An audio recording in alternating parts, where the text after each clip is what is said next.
యోబు గ్రంథంలో రాసినట్టు. గుర్రమును చూచితివా, అది వాడి రౌతును తిరస్కరిస్తుంది. అలెగ్జాండర్ డఫ్ నీ కోసం కొన్ని వందల సంవత్సరాల క్రితం నీ పిల్లల కోసం ఆలోచించాడు. రా అని ఉద్దండ కోపముతో మిడతల వలె గంతులేసి ముందుకెళ్తుంది.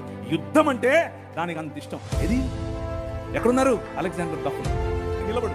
ఎప్పుడు నిలబడతావు నువ్వు? నీ చరిత్ర. డాక్టర్ బాబాసాహెబ్ భీమ్రావ్ అంబేద్కర్ గారి మాట అన్నారు. ఆయన కూడా ఒక చోటు నేర్చుకుందే, మనమే నేర్పాం.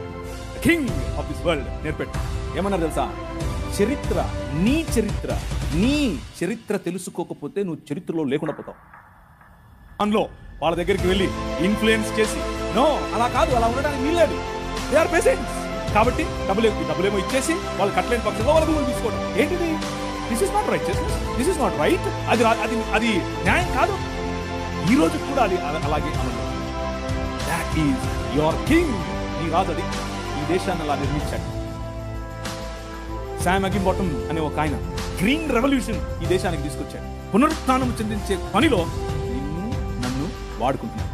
That is your king. ఆ రాజు వచ్చాడు. ఆ రాజు పని మొదలెట్టాడు. ఎలా మొదలెట్టాడు? ప్రతి సమాజాన్ని పట్టుకోవటం ద్వారా, ప్రతి ప్రభుత్వాన్ని ప్రభావితం చేయటం ద్వారా. ఆనాడు నిమ్రోదు సమయం మొదలుకొని ఈనాడు నరేంద్ర మోదీ గారి ప్రభుత్వం వరకు హీ ఈజ్ ద కింగ్. ఆయనే నడుపుతున్నాడు, ఆయనే చేస్తున్నాడు. మన జీవితాలను మరింత ప్రభావవంతమైనదిగా చేయటానికి ఈరోజు భారతదేశం అన్ని దేశాల కంటే రిలీజియస్ మైనారిటీస్ పైన ఒత్తిడి తీసుకుని రావడంలో, వారిని హింసించడంలో ప్రపంచంలో ర్యాంక్ నంబర్ 1. మనం నంబర్ 1 ర్యాంక్ మొన్నే వచ్చింది. రిలీజియస్ మైనారిటీస్ అంటే మనమే. మనలను హింసించడంలో భారతదేశం నంబర్ 1. పాకిస్తాన్ కాదు, ఆఫ్ఘనిస్తాన్ కాదు, సోమాలియా కాదు, ఎవరు కాదు, భారతదేశమే. వీళ్ళందరూ సమానం అంటున్నారు. మనుష్యత్వం, మతం మనుష్యత్వం ఎదుట నిలబడలేదు.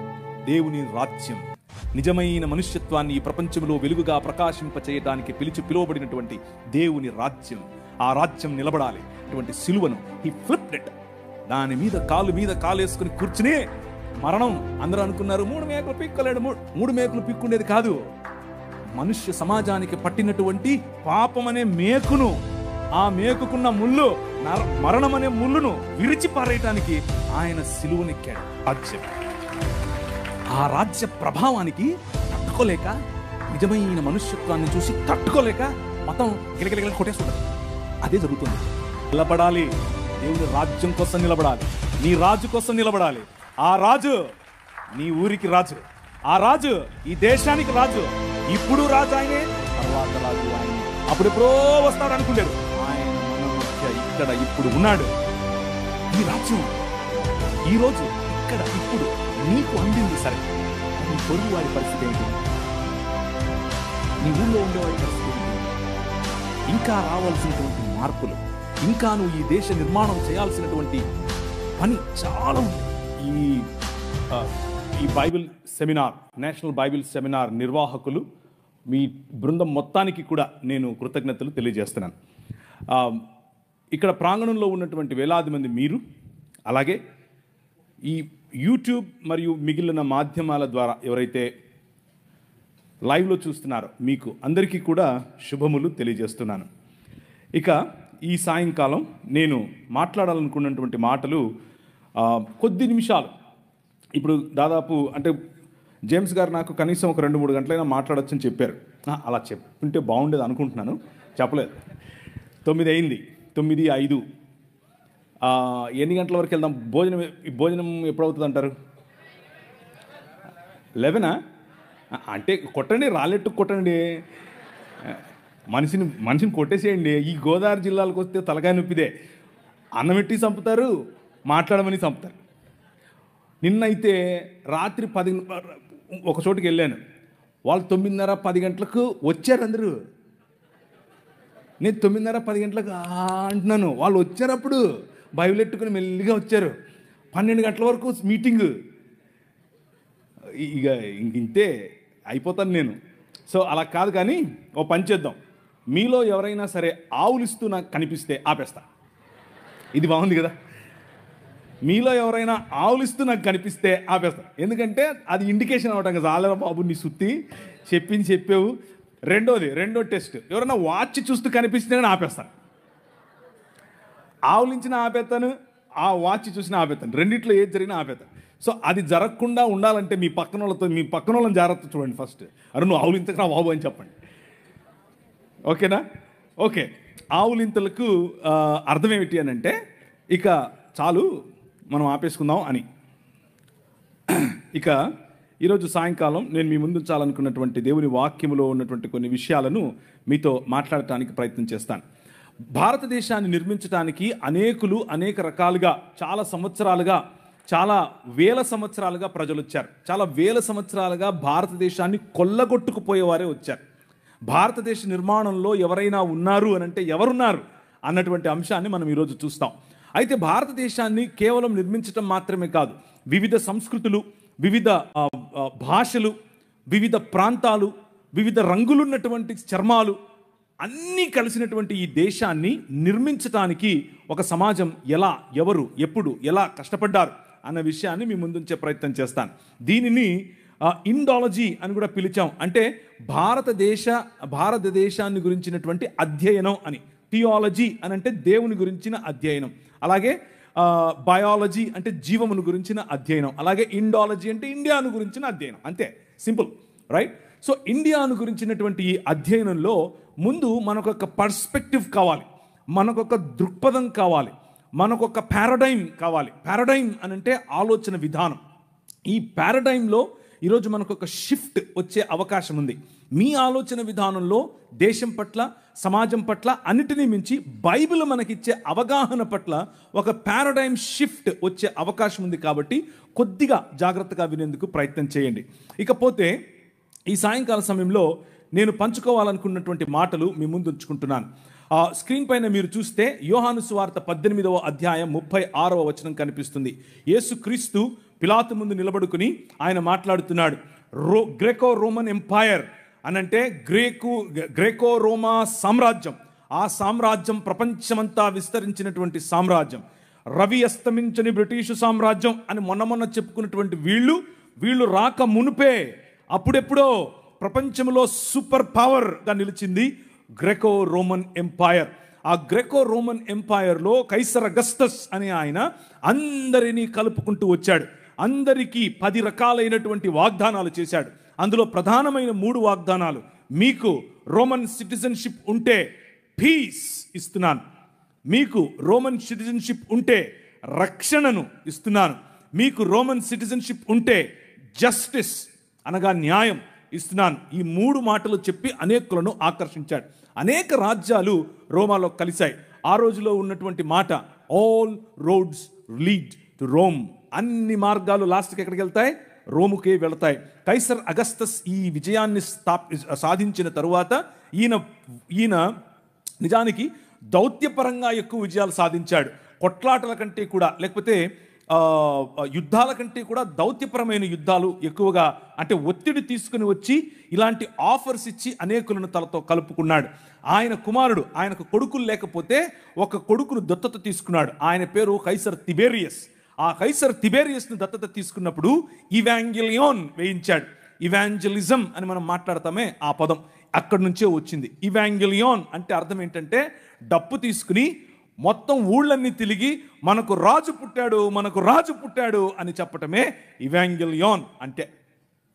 మనకొక రాజు కలిగాడు అని చెప్పటం. మన రాజుకు కొడుకులు లేరు అని బాధపడ్డాం కదా, ఇదిగో మన రాజుకు కొడుకు పుట్టాడు అని చెప్పటం. అప్పటి నుంచి కైసర్ తిబేరియస్ తన కుమారుడు, తన తండ్రి అయినటువంటి కైసర్ అగస్తస్ చనిపోయిన తర్వాత తన విగ్రహాలు ఎక్కడ పడితే అక్కడ విగ్రహాలు పెట్టించి ఒక కొత్త కల్ట్ మొదలైంది. ఒక కొత్త కల్ట్, దాన్నే కైసర్ కల్ట్ అని పిలిచారు.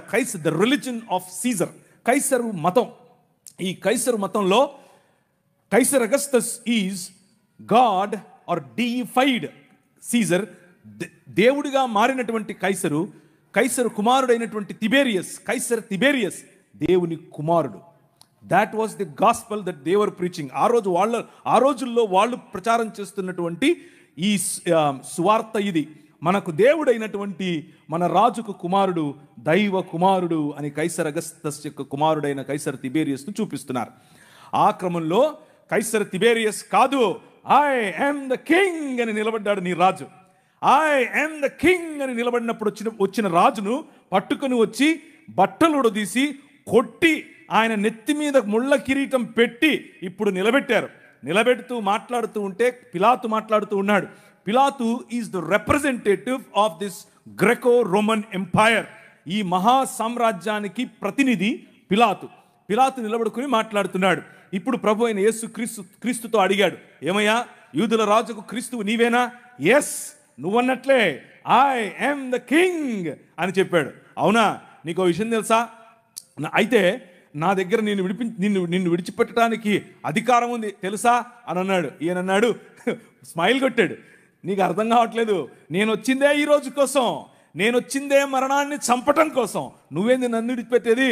నేను ఇస్తే తప్ప అధికారం నీకు లేదు, పైనుంచి ఇస్తే తప్ప అధికారం నీకు లేదు. నేను పైనుంచి దిగి వచ్చిన వాడను, సమస్త రాజ్యాలను ఒక్క రాజ్యంగా చేయటానికి, సమస్త రాజ్యాలపైన ఏలుబడి చేస్తున్న మరణాన్ని చంపటానికి వచ్చాను. ద కింగ్ ఈజ్ హియర్ అని చెప్పాడు.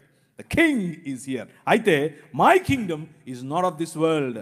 ఈ లోక సంబంధమైన రాజ్యం కాదు. నువ్వు అనుకుంటున్నట్లు కత్తులు కటారులు తీసుకుని, నువ్వు అనుకుంటున్నట్టు మీ నాయన చేసినట్లు దౌత్యపరమైన ఒత్తిడి తీసుకొచ్చి, లేకపోతే ఇంకేదో 11వ అధ్యాయం దానియేలు గ్రంథంలో ఒక లిస్ట్ ఉంటుంది, ఎవరెవరు ఎలా పరిపాలిస్తారు. కొందరు దోపుడు సొమ్ము పంచటం ద్వారా పరిపాలిస్తారు, కొందరు కోయలిషన్ గవర్నమెంట్ ద్వారా పరిపాలిస్తారు, కొందరు ఇచ్చకపు మాటలతో పరిపాలిస్తారు, కొందరు ఇచ్చిపుచ్చుకోవటం ద్వారా పరిపాలిస్తారు, కొందరు కులం ద్వారా పరిపాలిస్తారు, కొందరు విభజించి పాలిస్తారు, కొందరు అనేకమైనటువంటి విగ్రహారాధన కారణం చేత పరిపాలిస్తారు. అలా పరిపాలించేవారు అనేకులు, భయపెట్టి పరిపాలించేవాడొకడు, శూరత్వంతో పరిపాలించేవాడొకడు. ఇలాంటి పరిపాలనా పద్ధతులు లోకములో చాలా ఉన్నాయి. ఇది లోక మర్యాద. కానీ ఈ రాజ్యం, నీ రాజు స్థాపిస్తున్నటువంటి రాజ్యం ఈ అన్ని పద్ధతులకు అతీతమైనటువంటి ఆలోచన. ఆ ఆలోచన ఒక్క మానవ సమాజం అనే ఆలోచన, ఆ ఆలోచన ఒక్క క్రీస్తు శరీరం అనే ఆలోచన. ఆ ఆలోచన తిరిగి వాదులాడేది కాదు, తిరిగి దెబ్బలాడేది కాదు, క్షమించేది.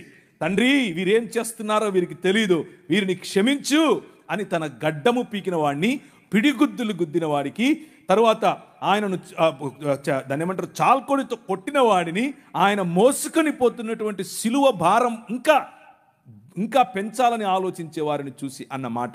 అది 23వ అధ్యాయం మత్తయి సువార్తలో అంటున్నాడు. పరిసయ్యులు మరియు అక్కడ ఉన్నటువంటి ఈ పాఖండులు, లేకపోతే హిపోక్రైట్స్, పైకొకటి లోపలొకటి ఉన్నటువంటి వారు అంటున్నాడు, woe to you scribes and Pharisees, hypocrites, for you tithe mint, dill and cumin and have neglected weightier matters. మీకు అవసరమైనటువంటి వాటిని మాత్రమే పట్టుకుంటున్నారు. దీంట్లో కొత్తిమీరలో 10వ వంతు ఇవ్వండి, మీ పుదీనాలో 10వ వంతు ఇవ్వండి. మీ మతం పట్టి సస్తున్నారు మీరు. కానీ చేయాల్సిందేమిటి? జస్టిస్, న్యాయం, మర్సీ, కనికరం, ఫెయిత్ ఆర్ దీన మనస్సు కలిగినటువంటి, నేను కాదు రాజు, నువ్వే రాజు అన్నటువంటి ఆలోచన. That is the kingdom of God. అది దేవుని రాజ్యం. ఇది మన నేషనలిజం. ఈ ఆలోచనను బట్టి మనం ప్రపంచములను ఆశీర్వదిస్తాం. న్యాయం ప్రతి ఒక్కరికి, కనికరం ప్రతి ఒక్కరికి, ఆయన రాజ్యం ప్రతి ఊళ్ళో, ఆయన రాజ్యం ప్రతి దేశంలో, ఆయన రాజ్యం ప్రతి తెగలో. రోమీయులకు రాసిన పత్రిక, దేవుని రాజ్యము, for the kingdom of God is not eating and drinking, but the kingdom of God is righteousness, peace and joy in the Holy Ghost. That is the kingdom of God. దేవుని రాజ్యము అనంటే తినడం తాగడం కాదు. దేవుని రాజ్యము అనంటే ఏంటి? నీతి, సమాధానము మరియు పరిశుద్ధాత్మనందలి ఆనందము.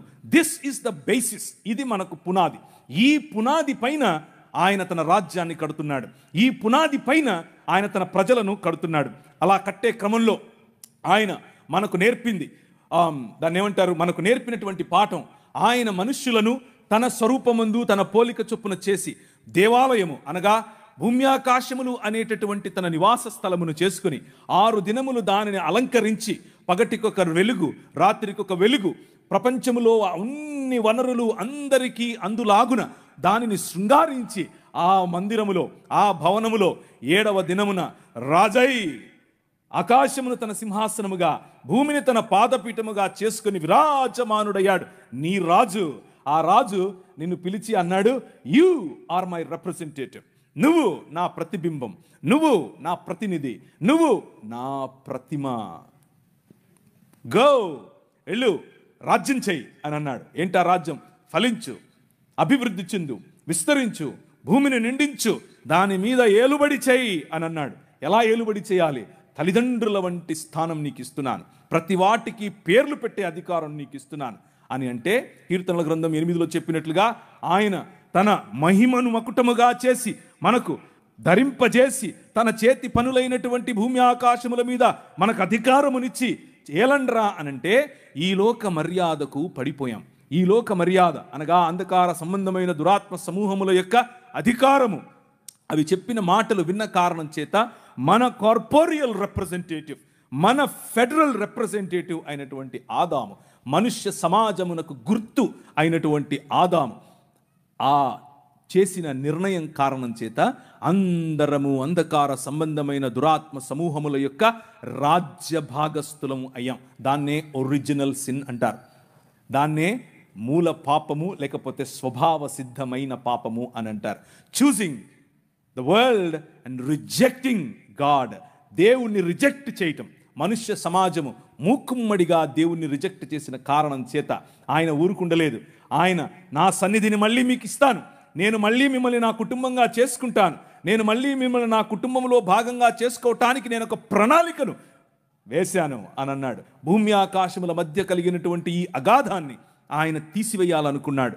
అందులో భాగంగా ఆయన 5 రకాలైనటువంటి కవెనెంట్స్, 5 రకాలైనటువంటి వాగ్దానాలు చేశాడు. 5 ఒకే వాగ్దానము 5 వేరు వేరు సార్లు వేరు వేరు సూపర్ పవర్స్ మధ్య చేశాడు. ఆయన ప్రతి దేశమును ఆశీర్వదించాలని, ప్రతి వంశమును ఆశీర్వదించాలని, ప్రతి గడ్డను ఆశీర్వదించాలని, ప్రతి బిడ్డను ఆశీర్వదించాలని పూనుకున్న కారణం చేత ఆయన నిమ్రోదు సమయంలో నోవహును ఎన్నుకున్నాడు. మెసపటోమియా సమయంలో అనగా నిమ్రోదు సమయంలో, ఆ రోజుల్లో సూపర్ పవర్ నిమ్రోదు సమయం, ఆ నిమ్రోదు సమయంలో ఉన్న సూపర్ పవర్ మధ్య నోవహును ఎన్నుకున్నాడు. ఆ తర్వాత వచ్చినటువంటి సూపర్ పవర్ మెసపటోమియా సివిలైజేషన్. ఆ మెసపటోమియా నాగరికతలో అబ్రహామును ఎన్నుకున్నాడు. నీ ద్వారా ప్రపంచాన్ని ఆశీర్వదిస్తానని చెప్పాడు. ఆ తర్వాత వచ్చినటువంటి సూపర్ పవర్ ఈజిప్టులోకి ముందే తన బిడ్డలను పంపించి వారి ద్వారా అనేకులను, ప్రపంచములను ఆశీర్వదించాడు. Hour God is interested in civilisations. మన దేవుడు ఈ ప్రజల నాగరికతల పైన ఆయనకు ఇష్టం. ప్రజల నాగరికతలలో ఒకరు విర్రవీగి ఐ యామ్ ద కింగ్ అనంటే పళ్ళు రాలగొట్టడానికి రెడీగా ఉంటాడు, కొమ్ములుంచటానికి రెడీగా ఉంటాడు. ప్రతి సివిలైజేషన్ను తన కన్నుసన్నలలో నడిపినటువంటి రాజు నీ రాజు. ప్రతి సివిలైజేషన్లో తన ఉనికిని చాటుకుంటూ వచ్చిన రాజు నీ రాజు. ఆయన నీతికి రాజు, ఆయన నీకు రాజు, నాకు రాజు, దేశములకు రాజు, సృష్టికి రాజు. He is the true king. ఆ రాజు 10 రకాలైనటువంటి దేవీ దేవతలు, 10 రకాలైనటువంటి వనరుల క్రింద బానిసత్వములో బ్రతుకుతూ ఉన్నటువంటి ఇశ్రాయేలును వారికి ఇచ్చినటువంటి వాగ్దానము కారణం చేత వారితో వాగ్దానం చేశాడు, I will build my Kingdom with you. నీ ద్వారా, నీతో నేను ఒక రాజ్యం కడతాను. Let my people go. నా పిల్లలను పంపించు, నా జ్యేష్ఠ కుమారుని పంపించు అని అంటే ఫరో అన్నాడు, లేదు లేదు అట్లా పంపిస్తాను, నేను రాజు అని అన్నాడు. నువ్వు రాజా చూస్తూగానే, నువ్వు రాజా లెక్క పెట్టుకో అని అన్నాడు. 10 రకాలైన తెగుళ్ళు. వద్దురా బాబు వెళ్ళిపోండి మీరు అనేంత వరకు, వద్దు మళ్ళీ రావద్దు అనేంత వరకు వాళ్ళు వెళుతూ ఉంటే ముందు సముద్రం, వెనకల ఈయన సైన్యం. ఏం చేయాలి? గద్దరెక్కల మీద మోసుకొని పోయినట్లు వాళ్ళను మోసుకొని వచ్చాడు నీ రాజు.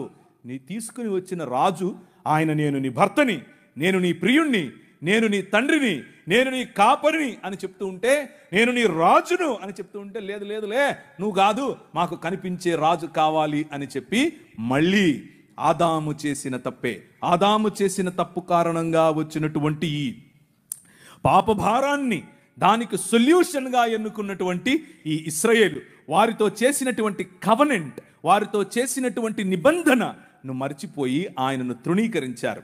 తృణీకరించిన కారణం చేత మీరు చస్తారు అని చెప్పాడు. అదే నెక్స్ట్ మూవ్, నెక్స్ట్ కెమెరా ఇప్పుడు బబులోను దగ్గరికి వచ్చింది. బబులోను మొదటి నెబుకద్నెజరు కుమారుడైన రెండవ నెబుకద్నెజరు, అకేడియన్ సామ్రాజ్యం, బబులోను సామ్రాజ్యం చిరుతపులి వలె వచ్చింది. నోరు తెరిచి గాండ్రించేటటువంటి సింహము వలె వచ్చింది, చెరపట్టుకొని పోయింది. కానీ ఆయన ప్రణాళికలో ఏమాత్రం మార్పు లేదు. నీ ద్వారా, నీ పిల్లల ద్వారా ప్రపంచాన్ని ఆశీర్వదిస్తాను. బబులోనుకు తీసుకొని వెళ్ళిందే నేను. మీరు తప్పు చేశారు, మిమ్మల్ని దండిస్తాను. కానీ మీ ద్వారా బబులోను ద్వారా ప్రపంచాన్ని ఆశీర్వదిస్తాను. మీ ద్వారా పట్టుకొని పోయినటువంటి ఒక బానిస నిలబడి మాట్లాడుతున్నాడు. రాజైన నెబుకద్నెజరు, నీకొక కల పడింది. ఆ కళ అర్థము తెలీదు, ఆ కళ ఏంటో తెలియదు నీకు. చెప్తా విను. మర్మములను, నాకేదో జ్ఞానం ఉందని కాదు, ఆకాశమందు విరాజమానుడైనటువంటి నా దేవుడు, మర్మములను తెలియజేయగల నా దేవుడు చెప్తున్నాడు, నీ రాజ్యం పోతదే. ఏంది? సూపర్ పవర్ నేను ఇక్కడ. ఆ రోజుల్లో అమెరికా నేను ఇక్కడ. ఆ రోజుల్లో అమెరికాకు ఈరోజు మన బైడెన్ గారు పోయి ఎవరు వచ్చారు? ట్రంప్ గారు వచ్చారు. ట్రంప్ నేను ఇక్కడ అంటున్నాడు ఆయన. నువ్వు ట్రంప్ కాదు, వంపు కాదు, నీ బెండు తీస్తాడు ప్రభు అన్నాడు. ఆయన రాజ్యం పోయింది. కానీ ఆయన రాజ్యం పోవడానికి ముందు నువ్వు పశుప్రాయుడు అవుతావు అని చెప్పాడు. నీ గర్వాన్ని అణచటానికి దేవుడు ఐ యామ్ ద కింగ్ అంటున్నాడు. విను అని అన్నాడు. ఆయన రాజ్యం పోయింది. ఆయనే ఒప్పుకున్నాడు, దానియేలు రాజు తప్ప, దానియేలు దేవుడు తప్ప ఇంకే దేవుడు లేడు, ఏ రాజు లేడు. నేను కేవలము ఆయన్నే నమ్ముతాను. Your king is so powerful. నీ రాజు చాలా బలవంతుడు, చాలా శక్తివంతుడు. నీ వెనకున్న రాజు సామాన్యుడు కాదు. ఆ రాజు ఏ చేతి సహాయము లేకుండా తీయబడినటువంటి ఒక రాయి, ఇంతై మహాపర్వతమై ప్రతి రాజ్యాన్ని తుత్తునీయులుగా పొడిగా దంచి పారేస్తుంది అని చెప్పాడు. ఆ రాయి, ఏ చేతి సహాయము లేకుండా తీయబడిన రాయి. నెబుకద్నెజర్ పోయాడు, పారసీకుడు పోయారు, మాదీయులు పోయారు, జెరక్సస్ పోయాడు, సైరస్ పోయాడు, అందరూ పోయారు. ఇప్పుడు పిలాతు నిలబడ్డాడు. Graeco Roman empire. కెమెరా వచ్చి ఎక్కడ నిలబడింది? Graeco Roman empire. అక్కడ నిలబడిన నీ రాజు మాట్లాడుతున్నాడు, మై కింగ్డమ్ ఈజ్ డిఫరెంట్. నా రాజ్యం వేరు. ప్రతి దేశాన్ని ఆశీర్వదించే రాజ్యం నా రాజ్యం. నా రాజ్యం ప్రతి రాజ్యాన్ని, ప్రతి దేశాన్ని, ప్రతి భాషను, ప్రతి మతానికి చెందినవాడిని, ప్రతి కులానికి చెందినవాడిని, ప్రతి స్త్రీని, ప్రతి పురుషుణ్ణి, ప్రతి బానిసను, ప్రతి యజమానిని, అందరి కోసం వచ్చిన రాజ్యం. అది ఏ చేతి సహాయము లేకుండా తీసిన రాజ్యం. ఆ రాజ్యం ఇంతింతై మహాపర్వతమై ఎక్కడికి వచ్చింది? కాకినాడ ప్రాంతానికి వచ్చింది. ఎక్కడికి వచ్చింది? రాజమండ్రి ప్రాంతానికి వచ్చింది. ఎక్కడికి వచ్చింది? ఈ ఊరికి వచ్చింది. ఈ ఊర్లో పడింది ఈ రాజ్యం.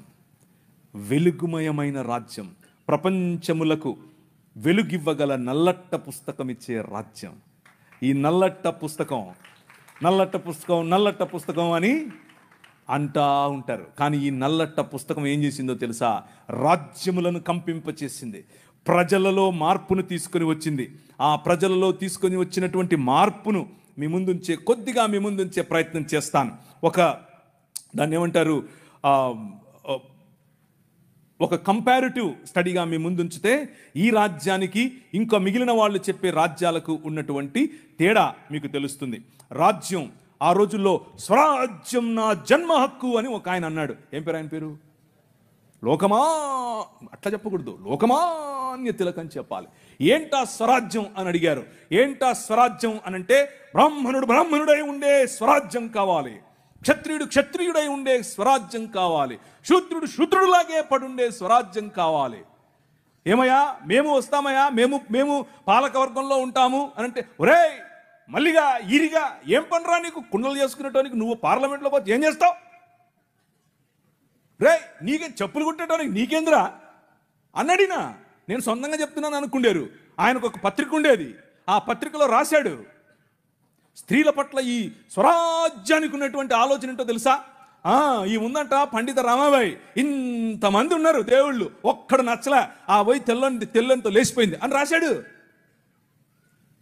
నేను ఊరికే చెప్పట్లేదు, పేపర్లో రాశాడు.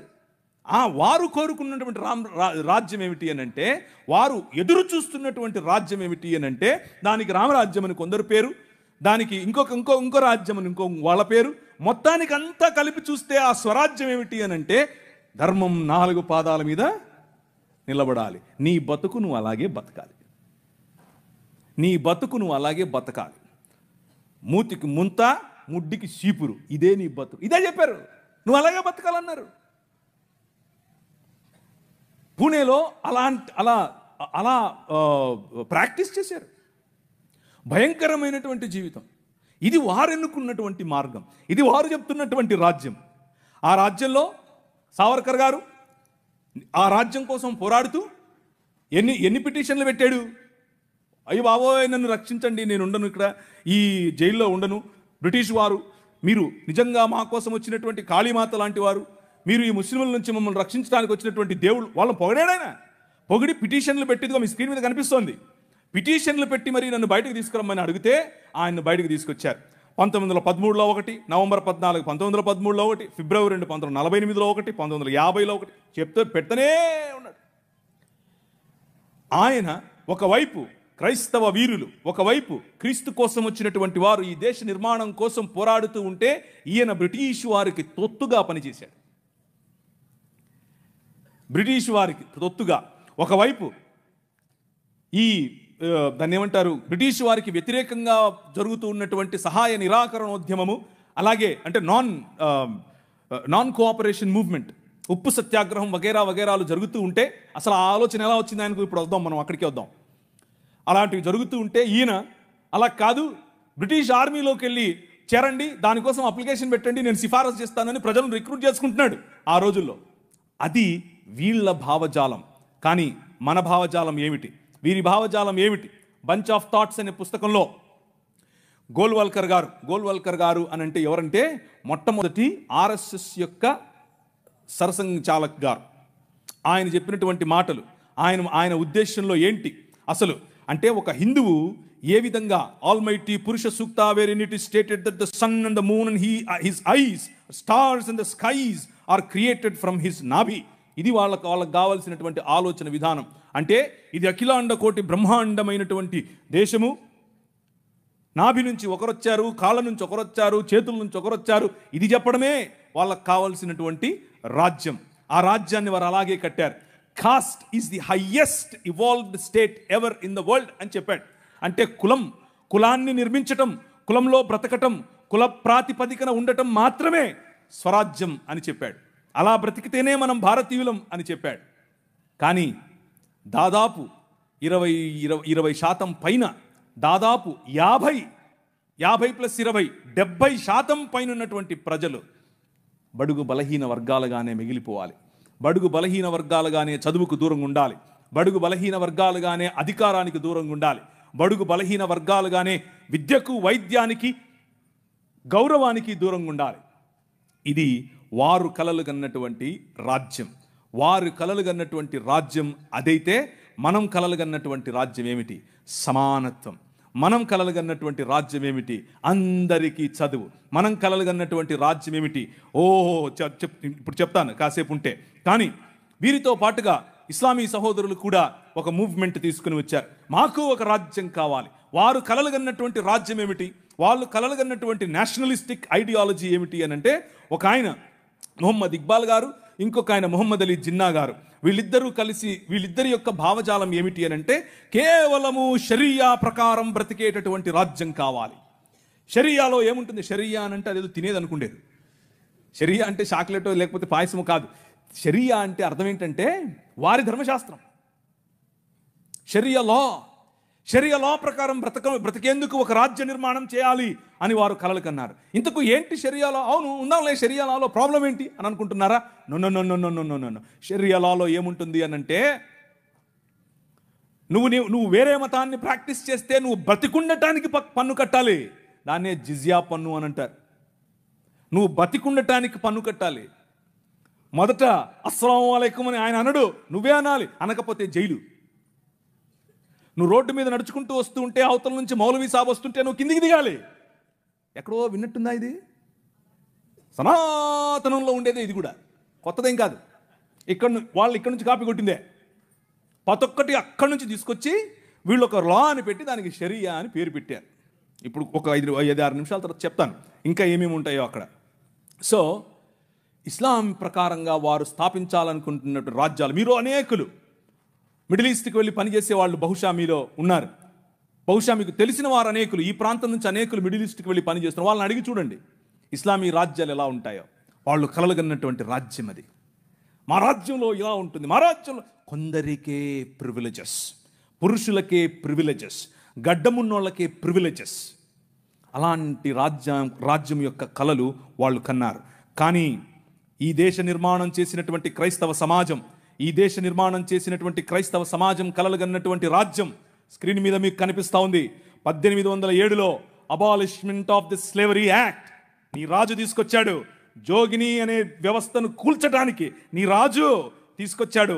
1930లో ముత్తులక్ష్మిరెడ్డిని నిలబెట్టి మెడ్రాస్ లెజిస్లేటివ్ కౌన్సిల్లో ఈ దేవదాసి వ్యవస్థను నాశనం చేయటానికి దాన్ని తీసి పారేయండి అని పిల్లు పెట్టింది. నీ రాజు పంపగా వచ్చిన వ్యక్తులు ఆంధ్ర జోగిని యాక్ట్ మనం తీసుకొచ్చాం. ఇంగ్లీష్ ఎడ్యుకేషన్ ఫర్ ఎవ్రీబడి, ప్రతి ఒక్కరికి 1835 మనం తీసుకొచ్చాం. 1795 రైట్ టు ప్రాపర్టీ, అంతకుముందు ఎవరు భూములు కొనటానికి లేదు. బడుగు బలహీన వర్గాలు భూములను స్వాధీనం చేసుకునేవాళ్ళు. నీకేంద్ర రే మల్లిగా అనేవాళ్ళు, నువ్వెవర రే ఈరిగా అనేవాళ్ళు, నువ్వెవర రే బయటుండు, నువ్వు మా ఇంటికి రావద్దు, నీ నీడ పడద్దు అన్నారు. కానీ నీ రాజు నీకు అధికారం ఇచ్చాడు. భూమి కొనుక్కునే అధికారం, భూమిలో పండించుకునే అధికారం, పండించిన దాన్ని తినే అధికారం నీది. అంతకు ముందేమయ్యేది, భూమి తీసుకుని కష్టపడి మంచిగా పనిచేసి ఇంత పండు పండిన తర్వాత వస్తాడు అయ్యగారు, ఏట్రా ఇది ఏంటి బాబండింది, అమ్మగారికి కావాలంటే ఇచ్చిరాపో అంటే నోరు మూసుకొని ఇవ్వాలి అంతే. అదే చట్టం. కానీ ఈరోజు అది కాదు. నువ్వు పండించింది నువ్వు తింటావు, నువ్వు పండించింది నీ పిల్లలు తింటారు, నువ్వు పండించింది ధైర్యంగా నీకోసం పెట్టుకుంటావు, పొదుపు చేసుకుంటావు. కారణం ఏమిటి? నీ రాజు, రాజులకు రాజు, ప్రభువులకు ప్రభువు, కైసర్ అగస్తస్ మరియు కైసర్ తిబేరియస్ల ప్రతినిధి అయిన పిలాతు ముందు నిలబడుకొని నా రాజ్యము నీ రాజ్యం లాంటిది కాదని చెప్పాడే ఆ రాజు. Right to property, right to education, abolishing killing children, చిన్న పిల్లలను కొనుక్కొని వెళ్ళేవాళ్ళు. ఆయన ఒకసారి రాశారు, ఈ దాన్ని ఏమంటారు, కాటన్ గారు ఆయనకు రాసినటువంటి కాటన్ గారి గురించి రాసినటువంటి ఒక పుస్తకంలో ఇలా రాసిందట. ఏంటంటే వాళ్ళ ఇంట్లో పనిచేసేటట్టు ఒక ఆయమను వచ్చి ఒక ₹1 ఇవ్వమ్మా అని అడిగింది. ఆ రోజుల్లో ₹1 ఎందుకమ్మా అంటే, నేను వెళ్ళి రాజమండ్రిలో ఒక ఆడపిల్లను కొనుక్కొచ్చుకుంటాను అంటుంది. ఏంటి కొనుక్కొచ్చుకుంటావా? ఎందుకు? అది మన పరిస్థితి ఆ రోజుల్లో. పిల్లలు నమ్ముకునేటటువంటి బతుకులు, తినటానికి లేని బతుకులు, పిల్లలు నమ్ముకునేటటువంటి బతుకుల నుండి నీ రాజు, నువ్వు అమ్మటానికి వీలు లేదు, నువ్వు చంపటానికి వీలు లేదు. నిర్మాణం కట్టాలంటే పిల్లల్ని చంపరారు, ఏదైనా రోడ్డు వేయాలంటే పిల్లల్ని చంపుతారు, రక్తం పడాలంటారు. ఇలా మన పిల్లలను చంపుతూ ఉంటే ఆపింది నీ రాజు. Right to education 1913. నువ్వు పెళ్లి చేసుకుంటే నీ భార్య 7 రాత్రులు బ్రాహ్మణుడితో పడుకోవాలి. ఇది ఈ దేశ చట్టం.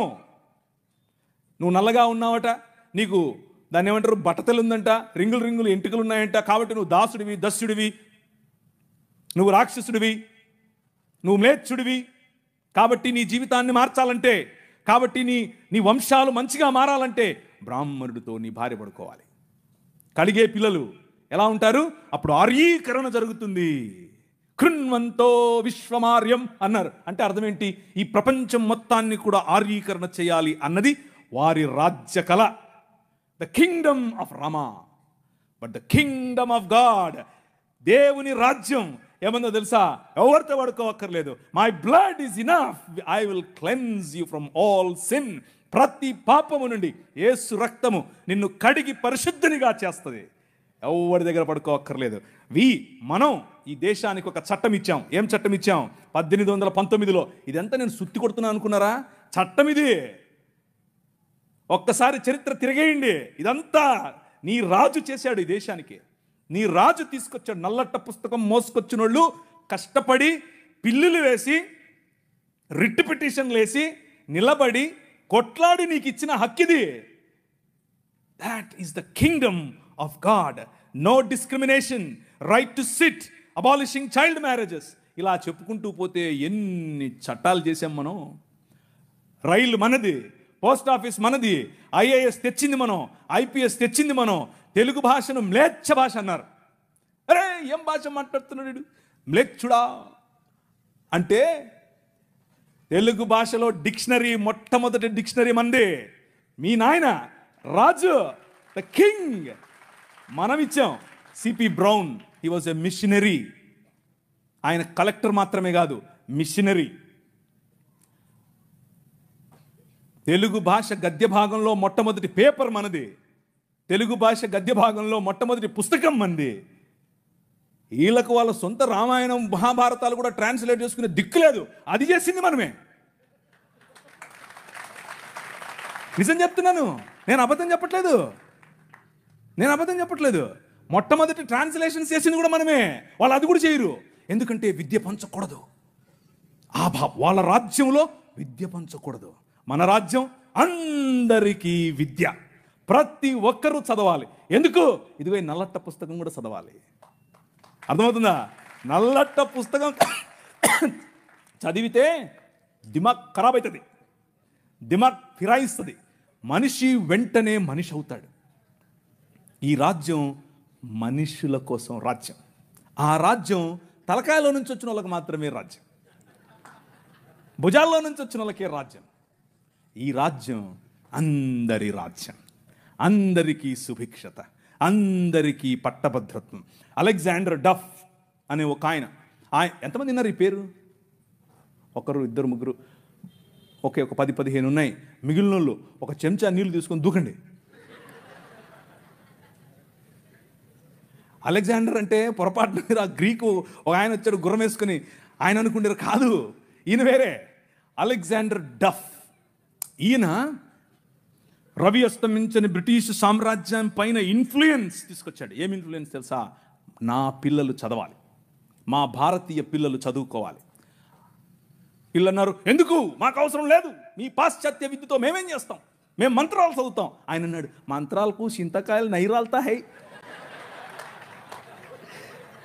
అలెగ్జాండర్ డఫ్, నో, చదవాలి, మన పిల్లలు చదవాలి, ఆంగ్ల భాషలో చదవాలి, ప్రతి భాషలో చదవాలి, తెలుగులో చదవాలి, తమిళంలో చదవాలి, బెంగాలీ కావాలి, పుస్తకాల తర్వాత పుస్తకాలు, పుస్తకాల తర్వాత. ఈ అలెగ్జాండర్ డఫ్ యొక్క ఇన్ఫ్లుయెన్స్ కారణం చేత ఈశ్వరచంద్ర విద్యాసాగర్, అలాగే రాజా రామ్మోహన్ రాయ్ ఇలాంటి వాళ్ళు నిలబడి, ఎస్ మా పిల్లలు చదవాలి, మా పిల్లలు కూడా చదవాలి, మంత్రాలకు మేమేం చేసుకోవాలి, అవసరం లేదు, ఎల్లమ్మకు పుల్లమ్మకు పోయి మీరే చదువుకోండి అని యూనివర్సిటీస్ ఒకే సంవత్సరంలో, అటువైపు మెడ్రాస్ యూనివర్సిటీ, ఇటువైపు బాంబే యూనివర్సిటీ, ఇటువైపు శ్రీరాంపూర్ యూనివర్సిటీగా ఈరోజు ఏదైతే ఉందో బైబిల్ కాలేజ్ అనుకుంటున్నారో అది ఆ రోజు కల్కట్టా యూనివర్సిటీ. 3 యూనివర్సిటీలు స్థాపించటానికి వెనకుండి పనిచేసింది ఈ అలెగ్జాండర్ డఫ్. ఈయన ప్రభావం, ఈయన ఇన్ఫ్లుయెన్స్ కారణం చేత మెకాలే అనే ఒక వ్యక్తిని ఈ దేశానికి పంపించారు. పోయి చూసి రాపో బాబు, అసలు చదువు అవసరమా లేదా. ఆయన ఇచ్చినటువంటి నివేదిక, ఎస్ అందరూ చదవాలి. ఇంతమంది కూర్చొని ఉన్నారు, బైబిల్ సంకలో పెట్టుకుని ఓ వెళ్ళిపోతున్నారు, బాగుంది. కానీ ఏడి ఒక్క అలెగ్జాండర్ డఫ్? మీ ఊరి ఎమ్మెల్యేని ఇన్ఫ్లుయెన్స్ చేసే దమ్ముందా నీ దగ్గర? మీ ఊరి ఎంపీ దగ్గర నిలబడుకొని మాకు ఇది కావాలి అని అడిగే దమ్ముందా నీ దగ్గర? అలెగ్జాండర్ డఫ్ నీకోసం కొన్ని 100 సంవత్సరాల క్రితం నీ పిల్లల కోసం ఆలోచించాడు. ఎలా కట్టాం ఈ దేశాన్ని తెలుసా? దూరదృష్టి, దూరంచే యుద్ధవాసనను పసిగట్టడం. యోబు గ్రంథంలో రాసినట్టు, గుర్రమును చూచితివా, అది వాడి రౌతును తిరస్కరిస్తుంది, తలతలలాడు ఈటెలను మెలమెలలాడు ఆ బల్లెములను చూసినప్పుడు రా రా అని ఉద్దండ కోపముతో మిడతల వలె గంతులేసి ముందుకెళ్తుంది. యుద్ధం అంటే దానికి అంత ఇష్టం. ఏది ఎక్కడున్నారు అలెగ్జాండర్ డఫ్లు? రైజ్ అప్, ఇంతవరకు పాట పాడారు. లే నిలబడు, లే నిలబడు. ఎప్పుడు నిలబడతావు ఇంక నువ్వు? నీ చరిత్ర. డాక్టర్ బాబాసాహెబ్ భీమ్రావ్ అంబేద్కర్ గారి మాట అన్నారు. ఆయన కూడా ఒక చోట నేర్చుకుందే, మనమే నేర్పాం. The king of this world నేర్పాడు. ఏమన్నారు తెలుసా? చరిత్ర, నీ చరిత్ర తెలుసుకోకపోతే నువ్వు చరిత్రలో లేకుండా పోతావు. ఇది నీ చరిత్ర. ఇది నువ్వు ఈ దేశానికి, ఈ దేశ నిర్మాణంలో నువ్వు సాధించినటువంటి చరిత్ర. దారా యాక్ట్ 1879. దారా అంటే డెక్కన్ అగ్రికల్చరల్ రిఫార్మ్స్ యాక్ట్, దాని పేరు. ఆ రోజుల్లో స్వరాజ్యం లోకమాన్యుడు ఉన్నాడు కదా ఆయన అన్నాడు, ఏమన్నాడు? ఆయన ఎందుకు అంతటానికి, ఎవరికి? పేదలు, బడుగు బలహీన వర్గాలు వెళ్ళి దాన్ని ఏమంటారు, దున్నుకుంటామయ్యా అంటే, సరే దా. అదేదో ఆ రోజుల్లో సినిమా వచ్చింది. సబ్బు పౌడరు చూపించి వాళ్ళ దగ్గర భూములు తీసుకునేవాడు. ఆ టైప్ ఇడు. అలా చేస్తూ ఉంటే క్రైస్తవ మిషనరీలు అప్పుడున్నటువంటి డెక్కన్ ప్రాంతానికి రాజు అయినటువంటి హైదరాబాద్ హయాంలో వాళ్ళ దగ్గరికి వెళ్ళి ఇన్ఫ్లుయెన్స్ చేసి, నో అలా కాదు, అలా ఉండడానికి వీల్లేదు, దే ఆర్ పెసెంట్స్, వాళ్ళకి అంతంత వడ్డీకి రుణాలు ఇస్తే వాళ్ళు ఎట్లా కడతారు? వాళ్ళు ఎలాగో కట్టలేరు. కాబట్టి డబ్బులేమో ఇచ్చేసి వాళ్ళు కట్టలేని పక్షంలో వాళ్ళ భూములు తీసుకోవటం ఏంటిది? This is not righteousness, this is not right. అది న్యాయం కాదు. ఆయన భుజముల మీద రాజ్యభారముండును. ఆయన భుజములు ఎక్కడ? ఫ్రిడ్జ్లో పెట్టొచ్చుంటాడా? నువ్వే.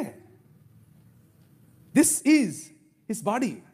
ఇది ఆయన శరీరం, ఆయన భుజములు ఇక్కడే ఉన్నాయి. ఆ రోజు వాళ్ళు గుర్తించారు, అది నా బాధ్యత అని గుర్తించి వాళ్ళకి 25 పైసల కంటే ఎక్కువ వడ్డీకి రుణం ఇవ్వటానికి వీల్లేదు అని యాక్ట్ చేశారు. ఈ రోజు కూడా అది అలాగే అమల్లో ఉంది. That is your king. నీ రాజు అది.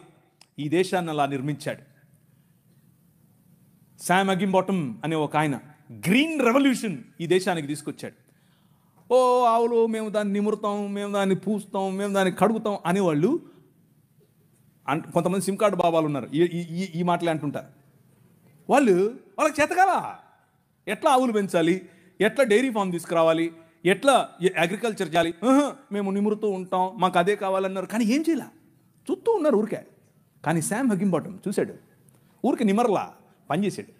ఎందుకో తెలుసా? యువర్ కింగ్, నీ రాజు భావజాలం వేరు. ఊరికే దాన్ని పట్టుకునేది కాదు ఆయన రాజ్యం. ఆయన రాజ్యం దాని ద్వారా అనేకులకు ఉపాధి, దాని ద్వారా అనేక కుటుంబాలు బాగుపడాలి, అనేక కుటుంబాలు నూతనపరచబడాలి.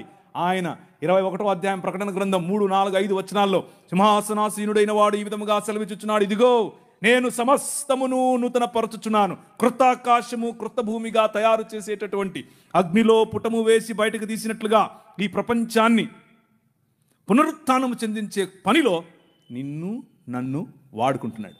That is your king. ఆ రాజు వచ్చాడు, ఆ రాజు పని మొదలెట్టాడు.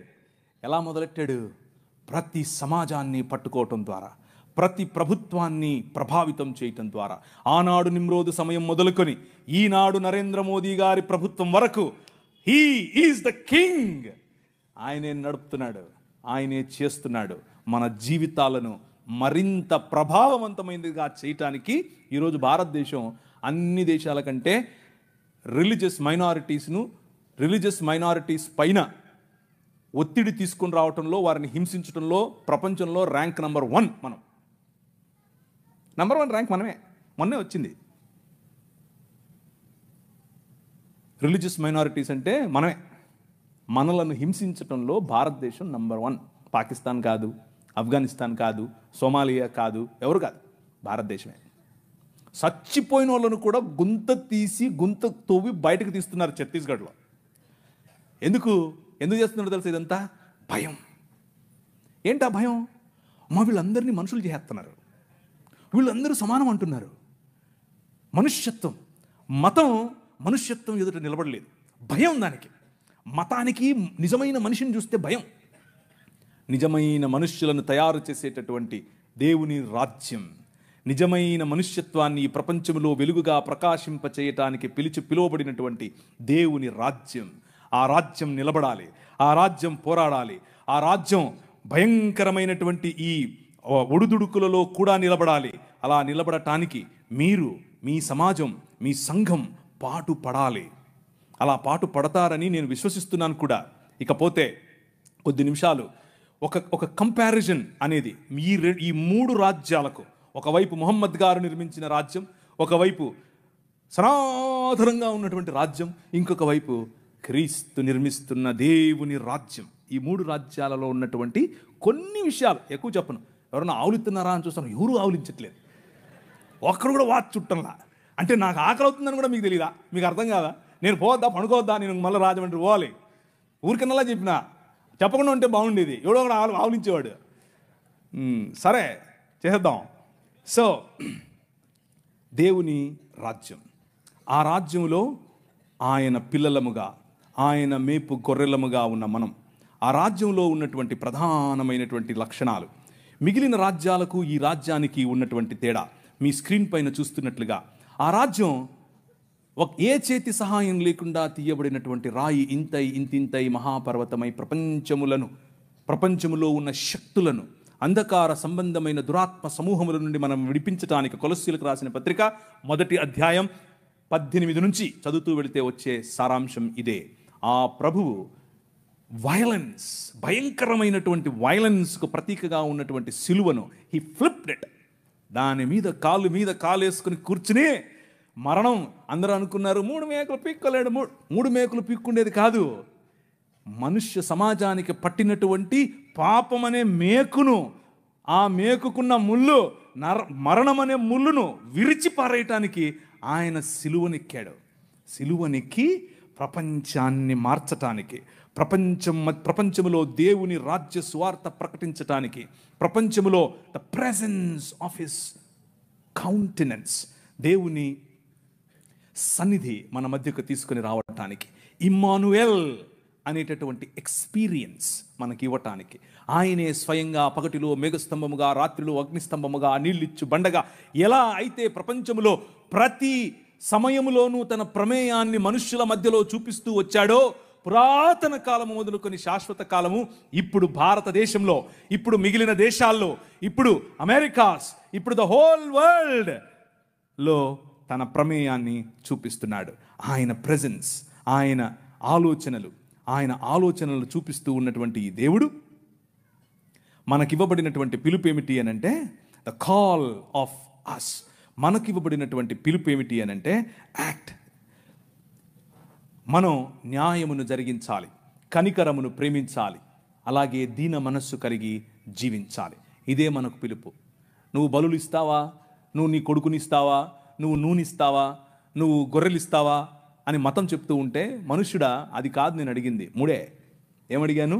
న్యాయమును జరిగించుటయు, కనికరమును మీకా గ్రంథం నుంచి చెప్తున్నాను, కనికరమును ప్రేమించుటయు, దీన మనస్సు కలిగి నీ దేవుడైన యెహోవా ఎదుట జీవించుటయు. ఇంతే కదా నేను అడుగుతోంది. That is my Kingdom. నా రాజ్యం అదే.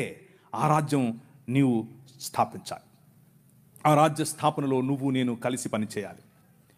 ఈ రాజ్యంలో చిన్నపిల్లలు, ఆడపిల్లల పట్ల మన వైఖరి ఏమిటి అనంటే, ప్రభు అన్నాడు, నీ కనుదృష్టి తప్పుగా ఒక స్త్రీ మీద పడితే కూడా నువ్వు పాపం చేసినట్లే అని అన్నాడు.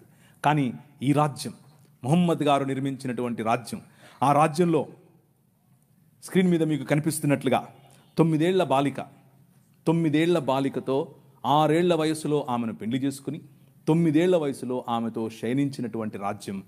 అలాంటి రాజ్య నిర్మాణం ముహమ్మద్ గారు చేశారు. అది ఎక్కడుంది? సహీహ్ బుఖారీ వాల్యూమ్ నెంబర్ 7 హదీస్ సంఖ్య 51, 58. 4 పెళ్లి చేసుకో నువ్వు చాలే అని అల్లా చెప్పాడంట ఆయనకి. అది కాదని ఒకేసారి ఆయన 9 మందిని చేసుకున్నాడు పెళ్లి. ఇది ఎక్కడుంది? సహీహ్ బుఖారీ పేజ్ నెంబర్ 195 హదీస్ సంఖ్య 268, 284. ఇవన్నీ నేను దాన్ని ఏమంటారు, నాకేం ప్రాబ్లం లేదు, లైవ్ వెళ్ళినా ప్రాబ్లం లేదు, ఎక్కడికి వెళ్ళినా ప్రాబ్లం లేదు, నేను పబ్లిక్గా చెప్పాను అందరి ముందు. కానీ మీకు కొంచెం జుగుప్సాకరంగా ఉండొచ్చు మొదటిసారి ఒకవేళ వింటూ ఉంటే. కానీ ఎందుకు ఇది చెప్తున్నాను అనంటే, నీ రాజును తెలుపు అని తెలియాలంటే పక్కన నలుపు ఉండాలి. అర్థమవుతుందా? మీకు మీ రాజు విలువ తెలియట్లా, ఇంకా మీ రాజు కట్టే రాజ్యం విలువ తెలియట్లా. ఇది చూస్తే తెలుస్తుంది. ఒకరోజు తను పెంచుకున్న కుమారుడి భార్య ఆవిడ బట్టలు మార్చుకుంటోంది. అల్లా గారు ఒక గాలి పంపారట. ఆ గాలి పంపగానే తెర చిరిగిను, లేదా తెర పైకి లేచిను. తెర పైకి లేస్తే నువ్వు నేనేం చేస్తాం? కళ్ళు మూసుకొని పక్క వస్తాం. అలా రావాలి. మన ప్రభు అది నేర్పాడు. ఆయన అన్నాడు, అస్తగ్ఫిరుల్లాహ్, దేవుడు ఎంత అందం సృష్టించాడు అని చెప్పి బయటికి వెళ్ళి వెళ్ళిపోతున్నాడు. ఈమె పాపం ఉదరాభద్ర మా మామగారు వెళ్ళిపోతున్నారని చెప్పి మంచిగా బట్టలు వేసుకుని వెళ్తూ వాళ్ళ కొడుకు వచ్చాడు. ఏమైంది, మా నాన్న వెళ్ళిపోతున్నాడు, ఏమైంది ఏమో నాకు తెలియదు, అడుగు. ఆయన వెళ్ళి, నాన్నగారు ఏమైంది అని అంటే, ఏం లేదురా, నీ భార్య బాగుంది, నువ్వు వదిలేసి నేను చేసుకుంటా అన్నాడు. నీ రాజు క్యారెక్టర్ ఆలోచించు ఒకసారి. ఎలా చేస్తాడు నీ రాజు? చంటి బిడ్డల స్తుతుల మీద ఆసీనుడు అవుతాడు. నీ మామ మానాచ్ఛాదమును నువ్వు తీయకూడదు, నీ కోడలి మానాచ్ఛాదమును నువ్వు తీయకూడదు. దేవుని వాక్యం స్పష్టంగా చెప్తుంది. వీరు నిర్మించే రాజ్యానికి, నీ రాజు నిర్మించే రాజ్యానికి ఉన్న తేడా అది. ఇవన్నీ చూపించి సనాతనం చున్నలు చూశారా మా దగ్గర ఇలాంటివి ఇలాంటి చెప్తుంటారు. ఓ మాకు తెలియదులే అని. అది కూడా చూద్దాం అన్నాను ఒకరోజు నేను. మొన్న ఒక ఆమె వచ్చింది, తెల్ల జుట్టేసుకుని, ఆమె అంతా ఆస్ట్రేలియన్ లాగా ఉంది. నేను ఆమె ఆస్ట్రేలియన్ అనుకున్నాను. కాదు, ఆమె నేను ఇంగ్లీష్లోనే డిబేట్ చేస్తాను. సరేదా, ఇంగ్లీష్లో మాడదాం రాని కూర్చొని మాడుకుంటున్నాం. ఆమెకి కంటెంట్ చూపిస్తుంటే ఇదంతా తూచి అంటుంది. నేను ఒప్పుకోను, నేను ప్రిపేర్ కాలేదంటుంది. నేను అడిగాను, నేను రమ్మని, నువ్వే వచ్చావు అంటుందమ్మా లైవ్లో. ఏ సబ్ దిస్ ఈజ్ ఆల్ రాంగ్ ఏంటి? ఇక్కడ కనిపిస్తుంది కదా, టెక్స్ట్ పెట్టాను కదా. మన సహోదరులకు తెలియదు ఇది ఇలా ఉంది. ఆ పుస్తకంలో, ఈ పుస్తకాల్లో ఇలా రాసుకున్నారని వాళ్ళకి తెలియదు. అందుకు ఆ సమస్య. శ్రీ బ్రహ్మవైవర్త పురాణం part 2 chapter number 35 page number 340. Okay, అందులో బ్రహ్మగారు స్వయంగా తన కూతురుతో శయనించడం చాలా గ్రాఫికల్గా రాశారు. ఋగ్వేదం మండలం 10 సూక్తం 61 వచనం 5 మీకు అక్కడ అండర్లైన్ చేసి చూపించాను. తన కూతురుతో ఆయన పెళ్లి చేసుకోవటం మరియు తన కూతురిని ఆయన అనుభవించడం. అంత మాత్రమే కాదు, శంకర భగవత్పాదులు అని మన కాకినాడ నుంచి ఒక ఆయన చెప్తుంటాడు చూసారా. ఆ శంకర భగవత్పాదులు అంటే ఇంకెవరో కాదు, ఆది శంకరాచార్యుడు నేను చూపించినటువంటి ఋగ్వేదం 10వ మండలానికి ఆయన వ్యాఖ్యానం రాశాడు. ఆ వ్యాఖ్యానం అక్కడ ఉంది. ఏమనుంది అని అంటే, ఈ ఉపనిషత్తుల్లో ఉన్నటువంటి మాట ఇంకేదో కాదు, విరాజ్ అయినటువంటి మను అనగా బ్రహ్మగారు తన కూతురుతో నిజంగానే శయనించాడని రాశాడు. కానీ మన పిలుపు ఏమిటి? What is our calling? మన పిలుపు ఏమిటి అని అంటే, డిస్క్రిమినేటింగ్ ఉమెన్ జరగకూడదు, డిస్క్రిమినేటింగ్ మెన్ జరగకూడదు. రిలేషన్షిప్స్లో ప్యూరిటీ ఉండాలి. ఎదుటివాడి భార్యను నువ్వు దొంగిలించకూడదు, ఎదుటివాడి భార్య పైన నువ్వు ఆశ పెట్టుకోకూడదు. Very plain clear. అలాగని చెప్పి మన బైబిల్ గ్రంథంలో ఉన్నవారు అలాంటివి చేయలేదా? చేశారు. దేవుడు ఏం చేశాడు? మూతి పళ్ళు రాలగొట్టాడు. ఇక్కడ దేవుళ్ళే చేస్తున్నారు. అదే ప్రాబ్లం. అదే ఆయన నిర్మించే రాజ్యంలో అగ్నిచేత పుటము వేయబడి తీసినటువంటి మానవ సమాజం, మేలిమి బంగారము లాంటి మానవ సమాజం, నిజముగా ఆయన చిత్తానికి లోబడే మానవ సమాజం, ప్యూర్గా ఉండే మానవ సమాజం. మొహమ్మద్ గారు కట్టినటువంటి రాజ్యం. ఆయన అన్నారు, స్త్రీలు అర్రబుద్దోళ్ళు అన్నాడు. అంటే నేను అనట్లేదు, మీరు రాలెత్తుకోకండి, నేను కాదు, మొహమ్మద్ గారు అంటున్నారు. ఎక్కడ? సూరా 2:282 ఖురాన్లో ఉంది. సహీల్ బుఖారీ 3వ హదీసు 26:58. ఎవరు? స్త్రీలు అర్రబుద్దోళ్ళు. ఈయన ఒకసారి విహారయాత్రకు పరలోకం వెళ్ళేట. ఇదంతా నేను ఏదో స్టోరీ చెప్పట్లేదు, మీ కళ్ళ ముందు ఉంది, కావాలంటే చూసుకోండి, ఆ రెఫరెన్స్లు మీరు వెళ్ళి చూడండి. ఓకే, ఈయన విహారయాత్రకు వెళ్ళి పైన ఆయన అల్లాహ్ గారితో మాట్లాడి, అల్లాహ్ గారితో సంభాషణ చిట్చాట్ అయిపోయిన తర్వాత వెనుకొస్తున్నాడు. వెనక్కి వస్తే ఆ పక్కన నరకం ఉందట. ఆయన తొంగి చూశాడు, ఇట్లా ఏముందో నరకంలో చూద్దాం. చూస్తే అందులో ఎక్కువ మంది స్త్రీలు ఉన్నారంట. ఆయన పోతే పోయాడు, అల్లాతో మాట్లాడితే మాట్లాడాడు. పోనీ తొంగి చూశాడు, ఆయనకు స్త్రీలు కనపడటం ఏంటి? ఆయన ఉద్దేశం ఏంటంటే స్త్రీలు నరకపాత్రులు. ఎందుకు స్త్రీలు నరకానికి వెళ్తారు అని అంటే ఆయన దానికి ఒక ఉదాహరణ కూడా చెప్పాడు సహీహ్ బుఖారీలో, అలాగే సహీహ్ ముస్లిం. ఏమనంటే పురుషులను వాళ్ళు పాపంలో పడేలా చేస్తారు కాబట్టి వాళ్ళందరూ నరకానికే పోతారని చెప్పాడు. ఇది వారు నిర్మించే రాజ్యం, మన రాజ్యం. నీ ప్రభు, నీ రాజు, నీ రాజు కట్టే రాజ్యం ఏమిటి?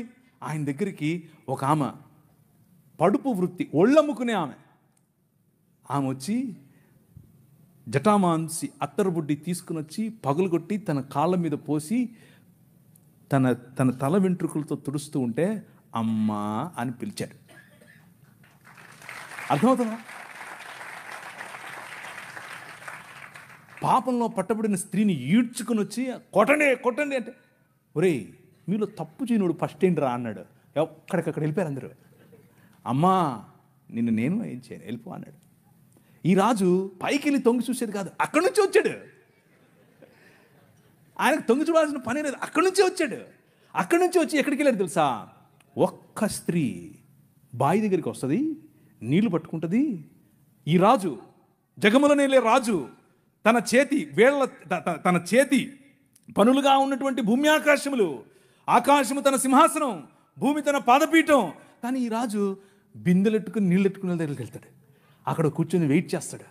ఆమె వస్తే అమ్మా నీళ్ళు ఇస్తావా అంటాడు.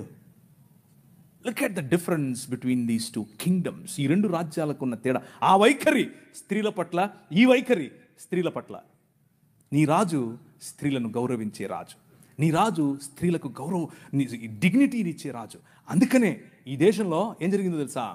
ఈ దేశంలో ఇంకొక 5 నిమిషాల్లో ఎవడో ఒకడు ఆవులించకపోతే చెప్తాం ఈ కథ. ఈ దేశంలో స్త్రీలు జాకెట్లు వేసుకోకూడదు, అది చట్టం. మొన్న రీసెంట్గా సినిమా కూడా వచ్చింది ఒకటి, అదేదో జరగలేదు అనుకుండేరు, అది జరిగింది. అది ఈ దేశంలో ఉన్న చట్టం. ఎందుకు అనంటే మన దేవుడైనటువంటి బ్రాహ్మణుడు నడుచుకుంటూ వస్తే అది ఆడో మగో తెలియాలి కాబట్టి ఇప్పి చూపించాలి. ఏం లాజిక్ ఇది? ఏం లాజిక్? అవును, ఇది ఎవరికి ముఖ్యంగా బడుగు బలహీన వర్గాలకు జాకెట్లు వేసుకునే అధికారం లేదు అన్నారు. ఎందుకు లేదు? వేసుకోకూడదు నువ్వు అన్నారు. వేసుకుంటే స్తనాలు కోశారు. మీ స్తనాల బరువు చూసి దానికి పన్ను విధించారు. బాగా బలిశావులే కట్టు అన్నారు. కానీ ఒక పేరు చెప్తాను, విన్నోళ్ళు చేయొద్దండి. Charles Mead. నేను వెళ్ళిపోతున్నా.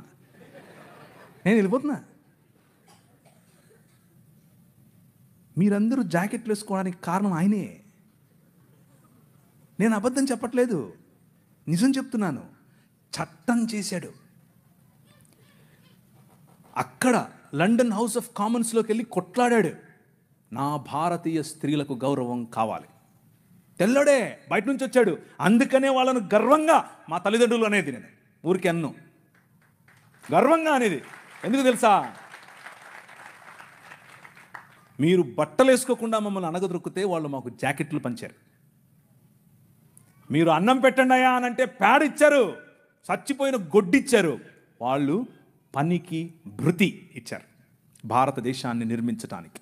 Charles Mead, Church Mission Society and London Mission Society, వీరిద్దరి తరఫున కేరళ ప్రాంతంలో నిలబడి ఆయన ఇల్లు, ఆయన బంగ్లాను అలా కాల్చేశారు 3 సార్లు. అయినా కానీ వెనక్కి తగ్గేదిలా. స్త్రీలకు జాకెట్లు. వారిని చూసి నాడార్ సమాజంలో ఉన్న స్త్రీలందరూ జాకెట్లు వేసుకోవడం మొదలు పెడితే, అమ్మా నీకు అంత కొవ్వటే అని పట్టుకుని రోడ్లో వాళ్ళ స్తనాలు కోసి ఊరేగించారు. అయినా కానీ ఆయన అన్నాడు, దేవుని రాజ్యం, దేవుని శక్తి మీ మీద ఉంది, భయపడద్దు, మళ్ళీ కుట్టిస్తానన్నాడు. మళ్ళీ వాళ్ళకి జాకెట్లు వేసాడు. వాళ్ళని చూసి ఈడవ సమాజం వాళ్ళు జాకెట్లు వేసుకోవడం మొదలుపెట్టారు. కేరళ మొత్తంలో విప్లవం. ఏం విప్లవం? జాకెట్ల విప్లవం ఏంటండి బాబు? అవును, గాస్పెల్, దేవుని రాజ్య సువార్త అని అంటే నువ్వు చచ్చిపోతే పరలోకం పోతావా, నరకం పోతావా, ఈనేసొస్తావా, కూలిపోతావా, ఇక్కడ వరకే కాదు. నీ రాజ్యము వచ్చునుగాక, ఇక్కడ ఇప్పుడు ఈరోజు నువ్వు బ్రతికుండగా దేవుని చిత్తము నీ మధ్య నెరవేరాలి. మా అనుదిన ఆహారము మాకు దయచేయి. ఈ దేశంలో ఆహారము లేక అలమటించే క్రమంలో అన్నం పెట్టింది ఈ సువార్త. మనిషిని మనిషిగా చూసింది ఈ సువార్త. చార్ల్స్ మీడ్ కారణం చేత స్త్రీలందరూ ఈరోజు జాకెట్లు వేసుకుంటున్నారు. అంత మాత్రమే కాదు, జాకెట్లు వేసుకుంటూ ఉంటే ఇప్పుడు వచ్చి మనకు శుద్ధనీతులు చెప్తున్నారు, మీరు పాశ్చాత్య డ్రెస్సులు వేసుకోవాకండి.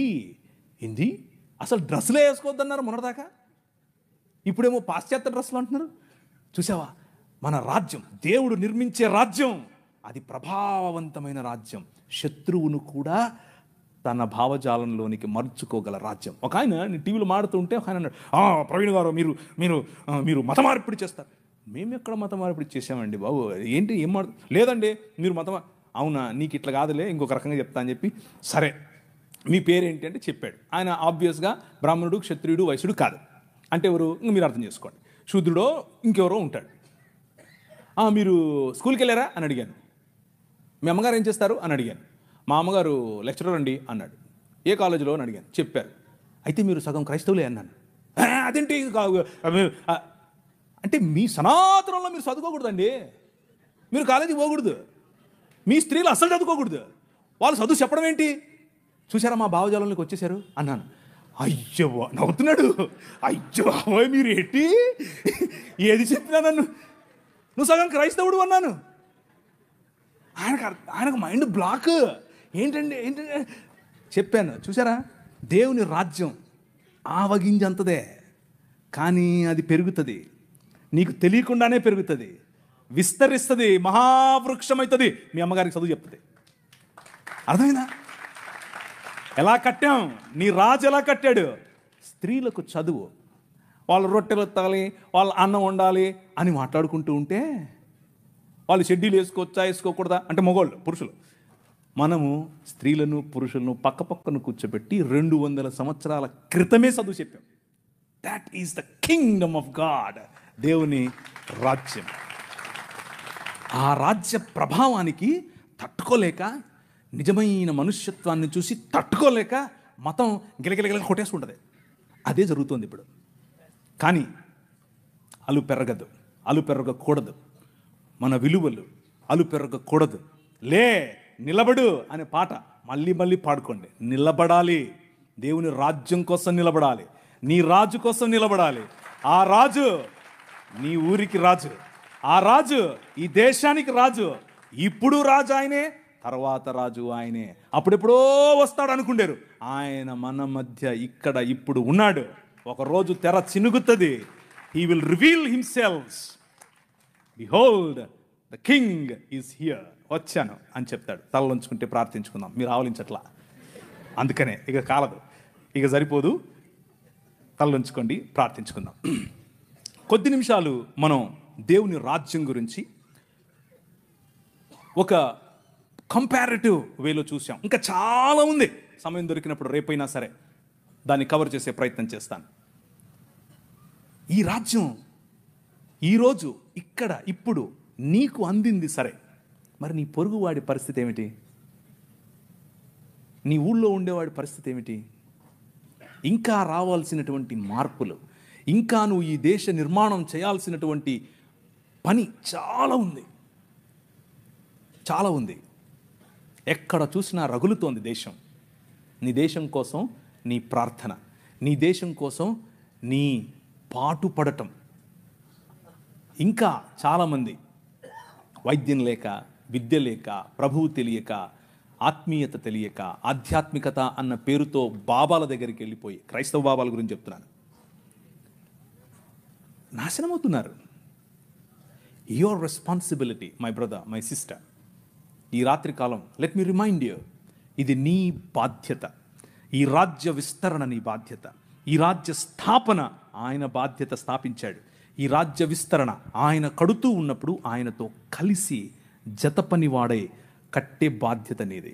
సంగీత రూపంలో కట్టాలి, సాంకేతిక నిపుణతతో కట్టాలి, వాక్య పరిచర్యతో కట్టాలి, మిషనరీలుగా కట్టాలి, రాజకీయవేత్తలుగా కట్టాలి, విలేకరులుగా కట్టాలి. ప్రతి రంగములో ఈ రాజ్యాన్ని స్థాపించి విస్తరింప చేయగల దేవుని ప్రజలు, దేవుని పౌరులు, దేవుని రాజ్య పౌరులు లేవాలి. ఆ విధంగా ప్రభు మనల్ని ఆశీర్వదించినట్లు